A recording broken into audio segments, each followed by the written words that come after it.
Hey guys, तो मैं निकल पड़ी थी अपनी मंजिल की ओर, जो थी मणिमहेश कैलाश यात्रा।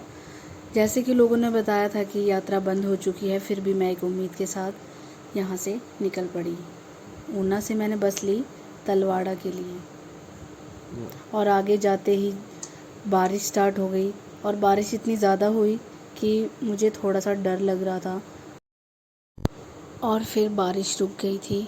पठानकोट यहाँ से 82 किलोमीटर्स की दूरी पे था, और तलवाड़ा पहुँचते ही मौसम बिल्कुल साफ़ हो गया, धूप लग गई, और ये सब कुछ देखे मुझे बहुत अच्छा लगा। उम्मीद की किरण दिखाई दी। और ये है गाइस तलवाड़ा का बस स्टैंड, जहाँ से मैंने जसूर के लिए बस ली। जसूर तक की बस मैंने इसलिए ली क्योंकि चंबा की जो बस थी वो आनी थी रात में, तो मैं यहाँ से दिन में ही निकलना चाहती थी, और मैं यहाँ से निकल गई।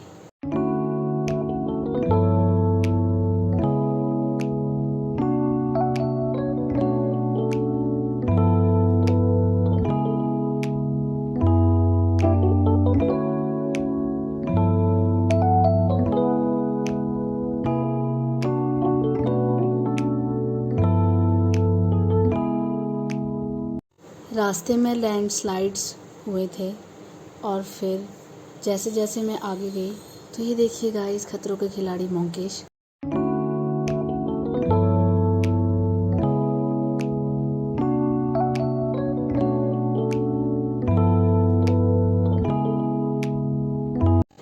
तो मैं ये पहुंच गई थी पौंग डैम, जो बहुत ही सुंदर था, क्योंकि मैं तो यार पहली बार ही आई थी।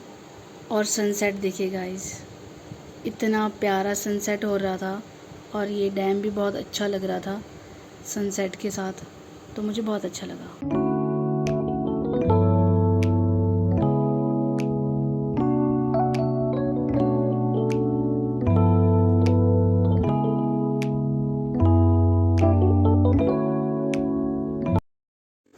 तो गाइस ये एक गांव था धमेटा, जहाँ पे ऐसे घर थे स्लेट की छत वाले।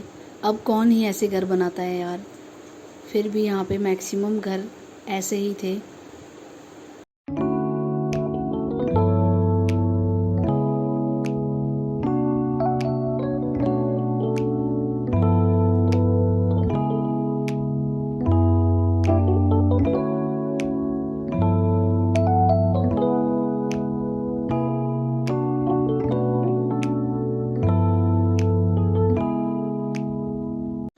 तो यार ये वो बस थी जिसमें मैं आई थी, जो बहुत ही अच्छी और चमकीली चमकदार थी, और मैं यहाँ पे उतर गई।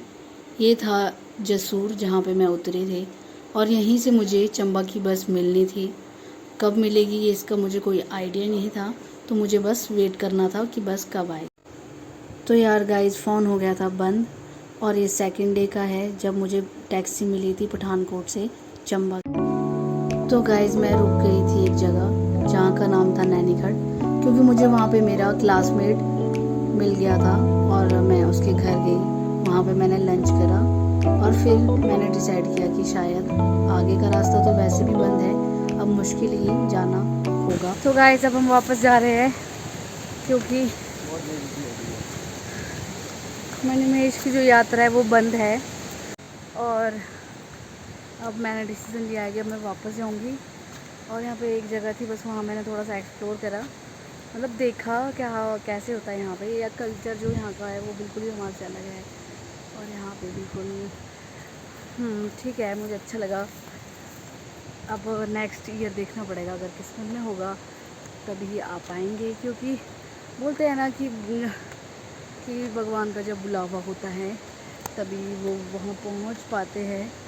तो शायद अभी बुलावा होगा नहीं, आई थिंक, तभी मैं पहुँच नहीं पाई। बस जो भी वहाँ पे होंगे वो सेफली अपने घर पहुँच जाए यार, क्योंकि मैं तो अब आधे से वापस जा रही हूँ। गाइस मेरा फूल देखिए, बहुत थकी हूँ। इन वादियों में से जाने का मन तो नहीं कर रहा, पर जाना पड़ेगा। बात गर्मी है यहाँ पे भी, मुझे लगा था कि वहाँ जाके थोड़ी ठंड होगी। किस्मत ही खराब है यार। ठीक है।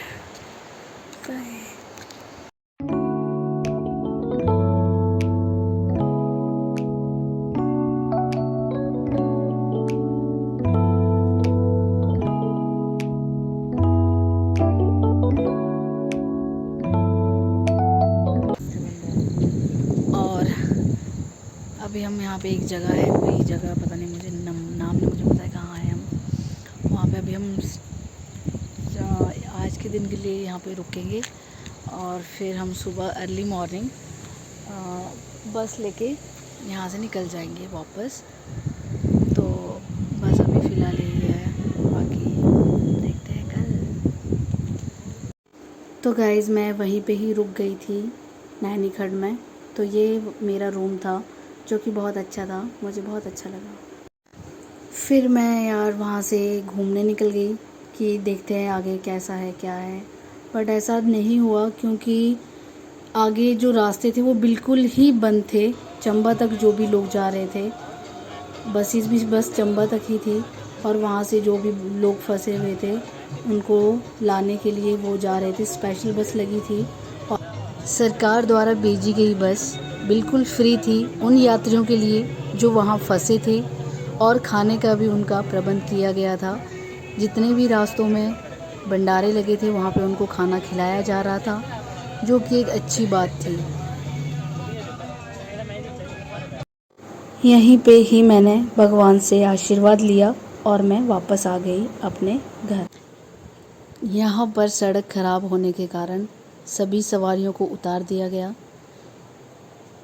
क्योंकि यहाँ से जो आगे बस जानी थी वो बिल्कुल खाली जाएगी और हमें यहाँ से आगे पैदल जाना था थोड़े ही दूर, और फिर दोबारा से बस में बैठ के फिर आगे का सफ़र हमें तय करना था। तो आगे जो भी जितनी भी सड़क थी वो ख़राब थी और बारिश भी हो रही थी उस टाइम पे। हम वहाँ से जैसे ही पैदल आ रहे थे तो ये वहाँ का रास्ता था, वहाँ की सड़क थी जो बिल्कुल एक साइड से टूट चुकी थी, जिसमें कोई भी रिस्क नहीं लेना चाहते थे हम। और हम बस से उतर गए और हम यहाँ से चल पड़े पैदल, और फिर हम कर रहे थे बस का वेट कि बस आएगी और फिर हम यहाँ से बस में बैठ के चले जाएंगे। यहाँ आके हम कर रहे थे बस का वेट, और यात्री भी बेचारे बहुत परेशान थे। इतनी सारी दिक्कतों के बाद फाइनली मैं वहाँ से निकल ही आई और अब मैं खुश हूँ।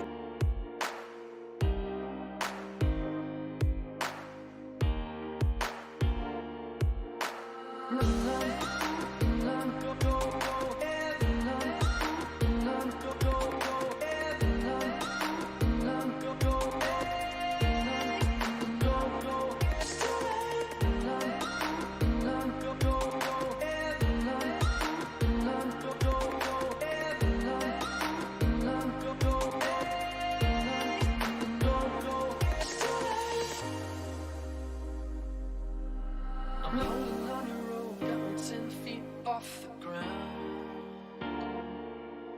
and I'm hearing what you say, but देखो हम यहाँ एक एनजीओ की तरफ से हैं, एसडीएम साहब की तरफ से हमारी ड्यूटी लगी हुई है। हम 20 तारीख तक यहाँ रहेंगे। पिछले 10 दिनों में हम 4 टन कूड़ा ऑलरेडी कलेक्ट कर चुके हैं। ऐसी यात्रा का कोई फायदा नहीं है जिसमें आप इतना कूड़ा फैला रहे हो। पहली बात, आप लोग भक्ति किसकी कर रहे हो? भोलेनाथ की कर रहे हो। आप देखो यहाँ से, आप भोलेनाथ को देखोगे, भोलेनाथ ऊपर से कच्चे थोड़ी देखेंगे हैं। अब भोलेनाथ पे आप इतना विश्वास करते हो, अब ये आप करके घर में भी ऐसे करते हो क्या? ये देखना, ये गलत बात है। ये बहुत घर में भी ऐसे करते हो। ये तो साक्षात महादेव का घर है।